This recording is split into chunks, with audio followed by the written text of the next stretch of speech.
discuss na ako unsa ang naa sa dashboard sa Amazon Seller Central. So mo ning dashboard, ako aning personal nga store.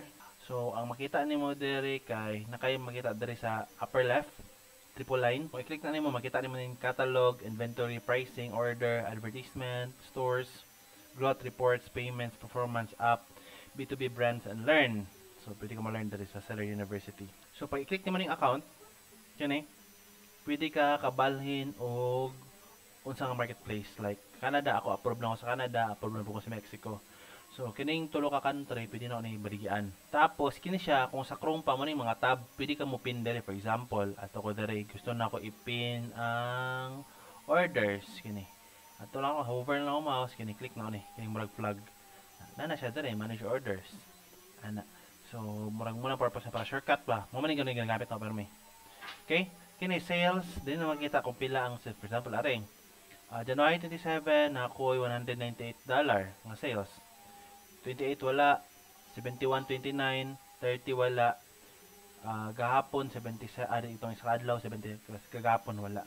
So dili na makita ang sales. Dili orders kung pila ni order nimo. Ari nakoy order sa FBM US 5. So makita nimo diri. Versus message diri kung naay nag-message sa imo nga customer kung na issue na problema. Next is featured offer. Dili na pod kung imong mga listing active is kasagaran mo na siyang madaog sa buyback or naka sa lowest price mo na siya featured. So kung mas dako ang percentage ng featured offer, mas taas ang chance nimo nga maka-sale. Next, account health. Dili sa account health makita nimo for sa ako karon at least ako ang Amazon US. Ang reason lang po daan ni kay i-verify ko ni Amazon. Isa lang man kulang na ako business address which is gawlat na lang ko para ma-verify na ko. Next, seller feedback. Since new store ko, adyo ko yung feedback. Makita niyo mo diri. So, mas dagan ang feedback niyo, mas okay. Kaya siyempre, trusted na ka ng seller. So, kung wala pa kayo feedback, so ana, from the scratch ka jud. Okay? Next is balance. Are, maning balance. So, withdraw nun, 2,347 sales. Sa muna lang nabili ng withdraw nun for this month. IPI, wala pa ko kay bago palagi. Okay? Dari wala po ko global promotion sales kay sa US naman ko. So stores na morning available nga store nga pwede na baligyan. Okay? So diri sa baba action kung unsa ang mga need na to trabahon. For example, kini risk trabahon ako ni kailangan ko trabahon para di ba deactivate akong store. So kato gapaabot na lang kog OTP. Once ma-receive na OTP, all good sa ni mawala na. Next, 5 orders na gahapon wa pa na fulfill. So i-click na to na ID na lang ko i-open kay. That's confidential. Basta na ko 5 orders kagapon. Muna i-fulfill na ako. Padala na ako sa customer. Tapos na-open return request na customer. Normal yun na kung Amazon seller ka, anticipate na nimo ang mga returns or mga refunds. Kaya mga customer nga. Sila ragoy sa lagod nga gisend ang product tapos dili mao sa size ang pangita pataka sa click. So ikaw noon mapugos kag return. Gasto na pud. So syempre paboran mo na ni Amazon ang customer. So diri sa communication makita nimo forums. Kung gusto nimo ato sa forums mag-study labaw na new store ka. Mas okay diri mag-visit basa sa mga comments sa mga seller. Pakita pa na ako diri nga diri sa kilid.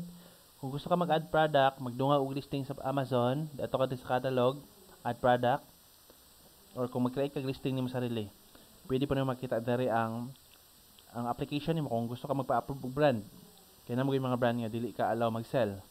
So diri ka mag-add to kung i-monitor nimo kung na-approve na ba o sa ba kailangan pa. Ana. So, dali ka mag-upload, image, video sa imong listing. Kadalasan sa mga private label na siya. Inventory, pili ka ma-add diri, makita ni mga inventory diri, kung pila imong stock, everything, pila imong price, minimum price. Isa-isaw na to na pohon og discuss kung unsang naakay. Dagko kani nga topic. So, pahapiyaw lang ta karon. Matrack po nimo shipments nimo diri. The pricing, kung gusto ka mag-automate ang price, na diri. Kung gusto ka magbutag discount, coupons, diri na mabutang. Orders, dali na makita ang mga orders nimo, order report and everything. Pwede pa ang mga returns, makuha nimo dali ang returns. So advertisement, kung gusto ka mag-advertise ng product para mas paspas ang sales, pwede nimo diri, ato ka diri. Campaign manager, A+ content manager, deals, coupons, price discount, reports, are mo dyan kasagaran trabaho sa account manager, diri jud kasagaran magtapok.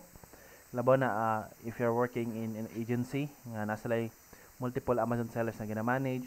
So, usually every week, one times a week or once a month, kailangan nila og mga reports. Pila ilang sales, pila ilang refunds and everything.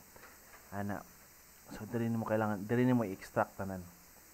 Payments diri na makita ang imong mosulod nga kwarta nga sales, pila ang limpyo nga makuha nimo after tax, after prep fee, lahat-lahat after FBA fees. Performance diri na makita ang account health nimo, kung nakay mga issue, problema, mga comment sa customer, mga issues ni customer nga gi-filean ka, diri ang sakit sa ulo nga part kung account manager ka.